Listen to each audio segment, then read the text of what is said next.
Hi everybody, nice seeing you again. We're coming to you from Scattered Pines Homestead, and we're continuing our discussion on coaching personalities and leadership styles. In the first video that we talked about what we expect from coaches. We talked about the personalities that they are. We talked about managing tasks. We talked about communicating with people. In this one, we're going to take a narrower look at one of the four frames. I like to call them frames because I liken it to a room. If we were sitting in a room and we looked out the west side windows through that picture frame or that window frame, we would see a certain view.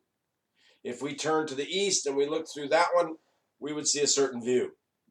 North and south, similar. So I talk about them in frames, but really it's the way they behave. So all the coaches are in the room, but when you look out a certain window, they all look a little different. Still in the same house, but it's a different view. All coaches are coaches, but each of the frames is going to help you understand the dominant style of each one. Why is that important as an athlete? Why is that important as a coach? When you understand a person's dominant leadership style and their coaching style, then you'll know how to react to them. You'll be able to react to them in a manner which is most effective for you. There is no perfect leadership style. There are certain leadership styles that lend themselves to some things and they don't lend themselves to others. And so we're going to talk about that. But we're going to give you a little short 6-8 minute video discussion on each one of the styles, and then you'll learn some key points. I've also included a handout in your canvas. It's here. I'm going to hold it up to you real quick. It's the four coaching personalities. Lots of the notes are already there. It's right here and right here. And then I give you a chance to do some work and some conversation there. And we'll talk about that a little bit later. So we're going to get through the four leadership styles. And here's the first one, autocratic. An autocratic leader is a task-oriented leader. There are two kinds of leaders. There are task-oriented leaders and there are process-oriented leaders. Autocratic coaches are task-oriented. What does that mean? Simply put, it means that they focus on the primary mission. Their discussion, their focus, their energies is all about how do we accomplish the primary mission. That is the most important thing. If they were a general in the military, they would want to know how to capture land and capture soldiers and participate in governing over the land. That would be it. That's the mission. So that's what they talk about. And so when we look at that, they tend to do this. They tend to direct people in activities. You go do this. No, you do it that way.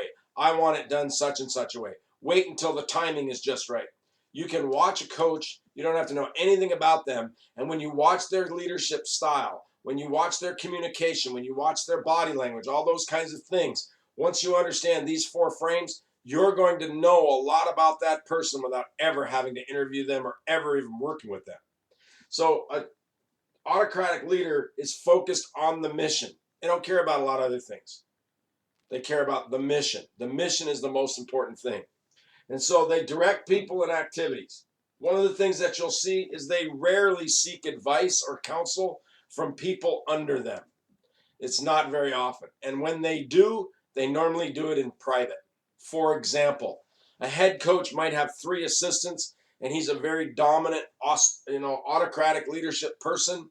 When they go back to the staff meeting, they have staff meetings, he might pull one coach aside and ask him questions privately, or he may ask them to come into his office. Don James was a former coach at the University of Washington.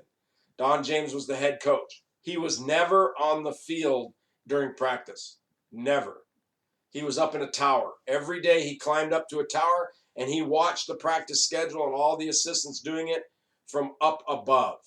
The players never saw him down on the field.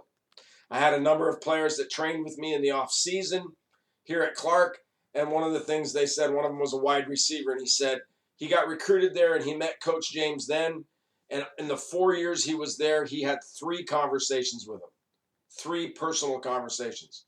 And one of them was because he fell asleep in a video session and he had to go into his office. And he said, because he was such a distant coach, I was really nervous, he said, when I walked in. He was very nice, but he told me, how important it was not to do that anymore. And so I always thought of Coach James as a nice guy, he said, but I was kind of fearful of him because of his personality. An autocratic leader. rarely seeks advice or counsel from those below themselves. Another thing, their personality shows clearly in their body language, in their interaction, who's in charge. They walk a certain way, they talk a certain way.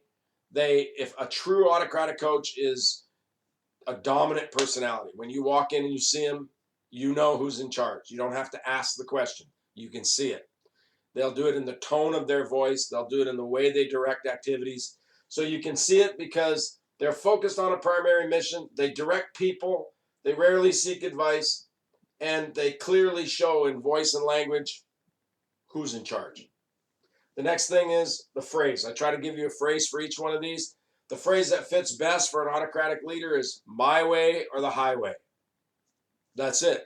I told you how to do it. Well, coach, what would happen if I went and set a screen this way? The answer would come back and say, what did I just teach you? How did I show you how you wanted to do that? Then that's what you do. That's it. It's my way or it's the highway. They don't need your input. They don't seek your input. They don't care.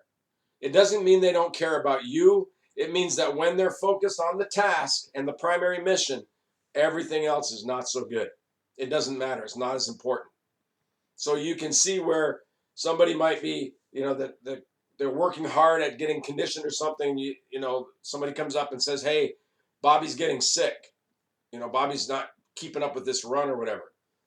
It wouldn't be unsurprising to have an autocratic coach say, well, then get Bobby out of the drill. Doesn't mean he doesn't care about Bobby. Just means that the task of getting better at the drill is more important. That's the mission today. Get him out of there so that we can continue with the mission. That's a great example of an autocratic leader. When you look at sports, there's some sports that have prevalent autocratic leadership more than others. I gave you 3 here. Football. Football really is a game of war. It's a game of a gathering space, taking over land. They get 4 chances to get 10 yards. You get 4 chances. If you get those 10 yards, you get 4 more chances to get 10 more yards. Basically, it's a war. You have 2 front lines, and they attack each other, and they try to push each other forward and back.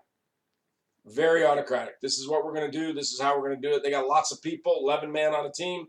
They've got to all work together. The timing's got to be perfect. The execution's got to be right. Everybody's got to know where everybody else is going. It lends itself to autocratic leaders. Secondly, basketball, 5-on-5. Basketball is a little more fluid. There's a little more changing going on because the opportunities and where the ball goes changes very quickly. It doesn't change as quickly as, say, football, American football. But again, an autocratic leader fits very well in basketball. Go to this spot, do this, do that, do something else, tell you when, now go to score. Autocratic leadership. And the third one is soccer. Soccer is a game that is very fluid.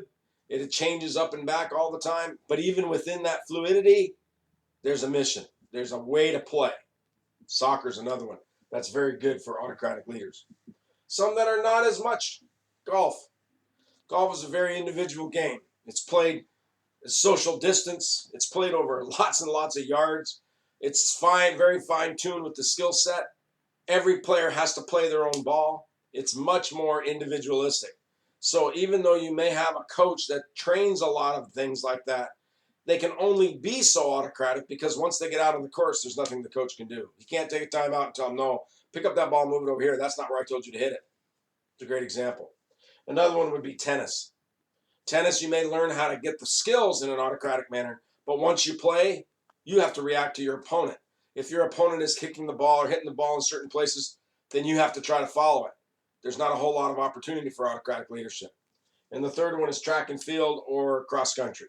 Cross country is very, very good for this. You coach and you coach and you coach and you do all these drills and everything, and then once the race starts, you stand back and watch it. Because I was a cross country coach for many years. I was autocratic in a lot of things that I did, but once we got to the game time, once we got to race time, they go way out on a course for 3 miles and they come back. I don't know what they're doing out there. It is totally up to them. You can't be an autocratic leader because there's no way you can direct traffic. That's not how the sport is even played. So there's some games, because of the nature of how they're designed, lend themselves to autocratic leadership. And there's other games and other activities that maybe not so much. So you'll see personality types within games because of the way things are structured. But that is an autocratic leader. Okay? We'll get back to you in the next one.